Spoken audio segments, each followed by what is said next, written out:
Today we have to discuss about another definition is real numbers.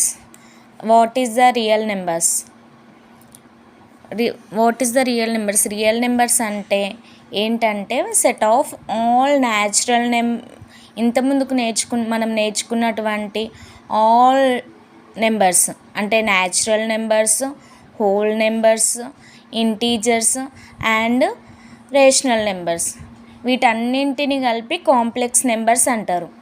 ఇంకా another definition ఏంటంటే combination of rational numbers and irrational numbers is called as complex numbers. అంటే rational నెంబర్స్లో మళ్ళీ అందులో ఏముంటాయి అంటే whole natural numbers ఉంటాయి, whole numbers ఉంటాయి, rational numbers ఉంటాయి, అన్ని నెంబర్స్ ఉంటాయి. ఇవన్నిటిని రేషనల్ నెంబర్స్ అంటారు. ఈ rational numbers and irrational numbers యొక్క కాంబినేషన్నే రియల్ నెంబర్స్ అంటారు. అయితే ఈ రియల్ నెంబర్స్ని మనము దేంతో డినోట్ చేస్తామంటే ఆర్తోని డినోట్ చేస్తాం. దీన్ని ఒక సెట్ రూపంలో ఎలా రాస్తారంటే R equal to set of natural numbers N, whole numbers W, whole integers Z, rational numbers Q and irrational numbers Q dash. అంటే దీన్ని సెట్ రూపంలో ఎలా రాయాలని అంటే N subset of W. Subset అంటే ఎన్లో ఉన్న నెంబర్స్ అన్నీ డబ్ల్యూలో ఉంటాయి. అంటే న్యాచురల్ నెంబర్స్ ఎన్లో ఉన్న నెంబర్స్ అన్నీ డబ్ల్యూలో ఉంటాయి. డబ్ల్యూ అంటే హోల్ నెంబర్స్లో ఉన్న నెంబర్స్ అన్నీ జెడ్లో ఉంటాయి. జెడ్ అంటే ఏంటి? ఇంటీజర్స్లో ఏముంటాయి? Whole numbers and negative natural numbers ఉంటాయి.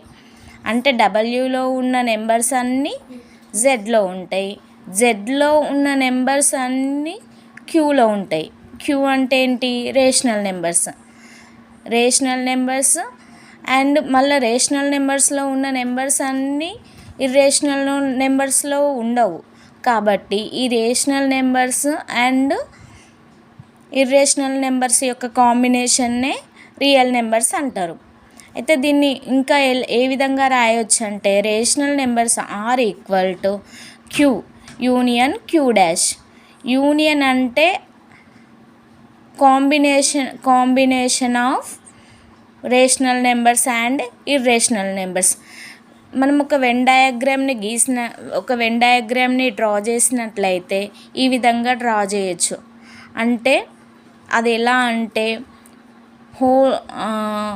న్యాచురల్ నెంబర్స్ అన్నీ హోల్ నెంబర్స్ అవుతాయి, హోల్ నెంబర్స్ అన్నీ ఇంటీజర్స్ అవుతాయి, ఇంటీజర్స్ అన్నీ కూడా రేషనల్ నెంబర్స్ అయితే. కానీ రేషనల్ నెంబర్స్ అన్నీ ఇర్రేషనల్ నెంబర్స్ కావు కాబట్టి ఇర్రేషనల్ నెంబర్స్ కావు కాబట్టి దాన్ని సెట్లో సపరేట్గా రాసుకోవాలి.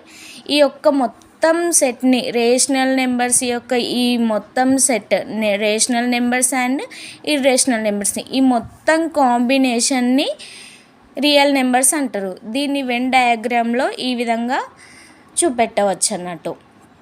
Next another definition is surds. What is surd అంటే ఏంటి అంటే మనం any number is any positive number అనుకుంటే positive number and N is another number తీసుకున్నట్లయితే దాన్ని ఏ విధంగా రాయాలంటే it is in the form of a power 1/n. So దీన్ని a power 1/n ఎలా రాసుకోవచ్చు అంటే nth రూట్ a. దీన్ని ఏమంటారంటే సర్డ్లో కొన్ని ఫార్ములాస్ చూసుకున్నట్లయితే root a into root b equal to దీన్ని ఏ విధంగా రాసుకోవచ్చు? రూట్ ఏబి అని రాసుకోవచ్చు. సెకండ్ ఫార్ములా ఏ విధంగా రాసుకోవచ్చు అంటే root a by root b. దీన్ని ఏ విధంగా రాసుకోవచ్చు? Equal to root a by b. And third formula ఏంటంటే root a plus b into root a minus b equal to a minus b square అని రాయొచ్చు. Fourth formula root a plus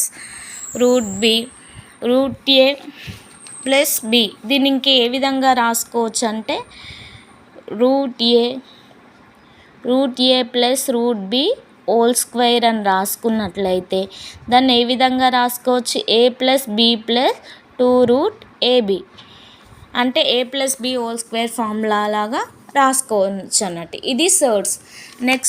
next definition ఏంటిదంటే exponential powers. What is the exponential power? The number any number తీసుకున్నట్లయితే దాన్ని multiplying with itself. ఏ నెంబర్ని అయితే తీసుకుంటామో దాన్ని n టైమ్స్ మల్టిప్లై చేస్తే దాన్ని ఎక్స్పోనెన్షియల్ ఆఫ్ నెంబర్ అని అంటారు. ఫర్ ఎగ్జాంపుల్ చూస్తే ఏ పవర్ m ఇంటూ ఏ పవర్ n. దీన్ని ఏ విధంగా రాసుకోవచ్చు అంటే మల్టిప్లికేషన్లో ఏ పవర్ m ఇంటూ ఏ పవర్ nని ఏ పవర్ m ప్లస్ n రాసుకోవచ్చు. తర్వాత ఏ పవర్ m హోల్ పవర్ nని ఏ పవర్ m ఇంటూ n రాసుకోవచ్చు. అయితే బేస్లో అనేది సమానంగా ఉన్నప్పుడు పవర్స్ అనేది యాడ్ చేయాలి. ఇప్పుడు a power m by a power n ఉంటే దీన్ని ఏ విధంగా రాసుకోవచ్చు అంటే ఏ పవర్ n ఇంటూ ఈ డివైడ్లో ఉన్నది పైకి తీసుకెళ్ళినట్లయితే ఏ పవర్ -n అవుతుంది. అప్పుడు బేస్ సమానంగా ఉన్నది కాబట్టి పైన రెండింటిని యాడ్ చేసినట్లయితే ఏ పవర్ m-n అవుతుంది. ఏ పవర్ 0 ఎనీ నెంబర్ పవర్ 0 ఉన్నట్లయితే దాని వాల్యూ ఎనీ టైం 1 అవుతుంది. Okay. A power m equal to A power n అయితే బేసెస్ ఈక్వల్గా ఉన్నాయి కాబట్టి పవర్స్ కూడా ఈక్వల్గా ఉంటుంది. దీన్ని ఈ విధంగా రాసుకోవచ్చు. ఈ వీడియో మీకు నచ్చినట్లయితే లైక్ చేయండి, షేర్ చేయండి, కామెంట్ చేయండి. Thank you.